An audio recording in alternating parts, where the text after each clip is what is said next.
നമ്മളോടൊക്കെ ഒരു മരുന്നിൻ്റെ പേര് പെട്ടെന്ന് പറയാൻ പറഞ്ഞാൽ ആദ്യം നാവിൻ തുമ്പത്തേക്ക് ഓടി വരുന്ന പേര് ഇതായിരിക്കും.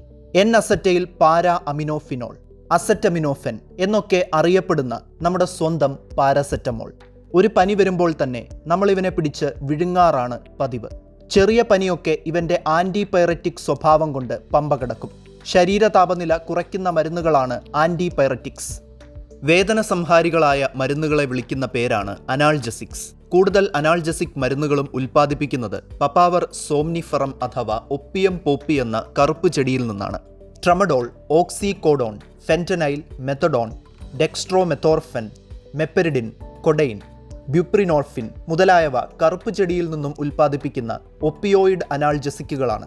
ഇവരിൽ നിന്ന് വ്യത്യസ്തമായി കറുപ്പ് ചെടിയിൽ നിന്ന് അല്ലാതെ ഉൽപ്പാദിപ്പിക്കുന്ന ഒരു നോൺ ഒപ്പിയോയിഡ് അനാൾജസിക്കാണ് പാരസെറ്റമോൾ. ഇതൊരു സ്റ്റിറോയിഡ് അല്ലാത്ത non steroidal anti inflammatory drug കൂടിയാണ്. ശരീരത്തിലെ നീരും വേദനയും കുറയ്ക്കുന്ന മരുന്നുകളാണ് anti inflammatory drugs. 1878 Harmon Northrop Morse എന്ന അമേരിക്കൻ കെമിസ്റ്റാണ് പാരസെറ്റമോൾ ആദ്യമായി ഉണ്ടാക്കിയതെന്നും അതല്ല 1852 ചാൾസ് ഫ്രെഡറിക് ഗാർട്ടറ്റ് എന്ന ഫ്രഞ്ച് കെമിസ്റ്റാണ് പാരസെറ്റമോൾ ആദ്യമായി ഉണ്ടാക്കിയതെന്നും വാദമുണ്ട്. നൈട്രോഫിനോൾ എന്ന രാസവസ്തുവിനെ ടിൻ, ഗ്ലേഷ്യൽ അസറ്റിക് ആസിഡ് എന്നീ രാസവസ്തുക്കളുമായി റിയാക്ട് ചെയ്യിപ്പിച്ചാണ് ആദ്യമായി പാരസെറ്റമോൾ ഉണ്ടാക്കിയതത്രേ. 1893 ജോസഫ് വോൺ മെറിങ് എന്ന ജർമ്മൻ ഫിസിഷ്യനാണ് പാരസെറ്റമോൾ ആദ്യമായി ചികിത്സയ്ക്കായി ഉപയോഗിച്ചത്. ഡോക്ടറിൻ്റെ കുറിപ്പിൽ അഥവാ പ്രിസ്ക്രിപ്ഷനിൽ പറയുന്നത് പ്രകാരം പാരസെറ്റമോൾ USA-യിൽ ഉപയോഗിക്കാൻ തുടങ്ങിയത് 1951 പ്രിസ്ക്രിപ്ഷൻ ഇല്ലാതെ പാരസെറ്റമോൾ ലഭ്യമാകാൻ തുടങ്ങിയതാവട്ടെ 1955 1956 പാരസെറ്റമോൾ ഓസ്ട്രേലിയയിൽ ലഭ്യമാകാൻ തുടങ്ങിയത്. 1880 പാരസെറ്റമോൾ, ഫെൻ അസറ്റിൻ എന്നീ മരുന്നുകൾക്ക് ആൻറ്റിപൈററ്റിക് അനാൾജസിക് കഴിവുകളുണ്ടെന്ന് തിരിച്ചറിഞ്ഞു. പക്ഷേ പാരസെറ്റമോളിനേക്കാളും അന്ന് പ്രശസ്തമായത് ഫെൻ അസറ്റിനാണ്. എന്നാൽ ഗുരുതരമായ പാർശ്വഫലങ്ങൾ ഉണ്ടാക്കുന്ന മരുന്നാണ് ഫെനസെറ്റിൻ എന്ന് പിന്നീട് വ്യക്തമായതോടുകൂടി പാരസെറ്റമോൾ ക്ലച്ച് പിടിച്ചു. ടൈലനോൾ, എക്സെഡ്രിൻ, കാൽപോൾ, പെനഡോൾ ഇതെല്ലാം പാരസെറ്റമോളിൻ്റെ ചില ബ്രാൻഡ് നെയിമുകളാണ്. ഈ പേരുകളിൽ പാരസെറ്റമോൾ വിപണികളിൽ ലഭ്യമാണ്. മാത്രമല്ല ടാബ്ലറ്റുകളായും ക്യാപ്സ്യൂളുകളായും സിറപ്പുകളായും മറ്റ് ലായനികളായും പാരസെറ്റമോൾ ലഭ്യമാണ്. ചില സന്ദർഭങ്ങളിൽ ശരീരത്തിലേക്ക് ഡ്രിപ്പായി ഇഞ്ചക്ട് ചെയ്യുന്ന രൂപത്തിലും പാരസെറ്റമോൾ ഉപയോഗിക്കാറുണ്ട്. പാരസെറ്റമോൾ എങ്ങനെയാണ് ശരീരത്തിൽ പ്രവർത്തിക്കുന്നത്?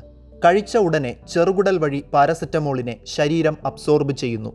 പ്രോസ്റ്റാഗ്ലാൻഡിൻസ് എന്ന കൊഴുപ്പ് അഥവാ ലിപ്പിഡ് വിഭാഗത്തിൽപ്പെടുന്ന തന്മാത്രകളുടെ ഉൽപ്പാദനം കുറയ്ക്കുന്ന ജോലിയാണ് പാരസെറ്റമോൾ ചെയ്യുന്നത്. പനിക്ക് കാരണക്കാരനായ ഒരു രാസവസ്തുവാണ് ഇത്. അരാക്കിഡോണിക് ആസിഡിൽ നിന്നുമാണ് പ്രോസ്റ്റാഗ്ലാൻഡിൻസ് ഉണ്ടാകുന്നത്. ഈ പ്രക്രിയയെ സഹായിക്കുന്ന രാസാഗ്നികളാണ് സൈക്ലോക്സിജനേസുകൾ. പാരസെറ്റമോൾ സൈക്ലോക്സിജനേസുകളുടെ പ്രവർത്തനത്തെ തടസ്സപ്പെടുത്തുന്നു. അതുവഴി പ്രോസ്റ്റാഗ്ലാൻഡിൻസിൻ്റെ ഉൽപ്പാദനം കുറയ്ക്കുന്നു. ഇങ്ങനെ നോക്കുകയാണെങ്കിൽ പാരസെറ്റമോൾ രോഗത്തെയോ രോഗകാരിയെയോ അല്ല കൈകാര്യം ചെയ്യുന്നത്, മറിച്ച് രോഗലക്ഷണത്തെയാണ് എന്ന് പറയേണ്ടി വരും.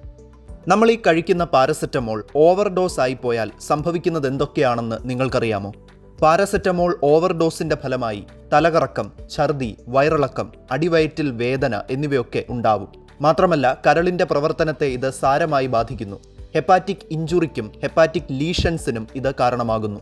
മുതിർന്ന ഒരു വ്യക്തിക്ക് 1000 mg കൂടുതൽ പാരസെറ്റമോൾ സിംഗിൾ ഡോസായി കൊടുക്കുവാൻ പാടില്ല. 4000 mg കൂടുതൽ പാരസെറ്റമോൾ ഒരാൾക്ക് ഒരു ദിവസം കൊടുക്കുവാനും പാടില്ല.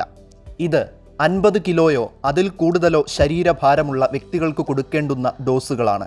പാരസെറ്റമോൾ കഴിച്ച് 24 മണിക്കൂറുകൾക്കകം നമ്മൾ കഴിച്ച ഏകദേശം 90% ഡോസും യൂറിനിൽ കൂടിയും മറ്റുമായി ശരീരം പുറന്തള്ളും. ഈ സമയത്തിനുള്ളിൽ പാരസെറ്റമോൾ അതിൻ്റെ ജോലി നിർവഹിച്ചിട്ടുണ്ടാകും. ഏതുതരം മരുന്നുകളാണെങ്കിലും ശരിയായ അളവിൽ ശരിയായ രീതിയിൽ വിദഗ്ധരുടെ നിർദ്ദേശപ്രകാരം മാത്രമേ ഉപയോഗിക്കാൻ പാടുള്ളൂ. സ്വയം ചികിത്സകൾ അപകടങ്ങളെ വിളിച്ചു വരുത്തും.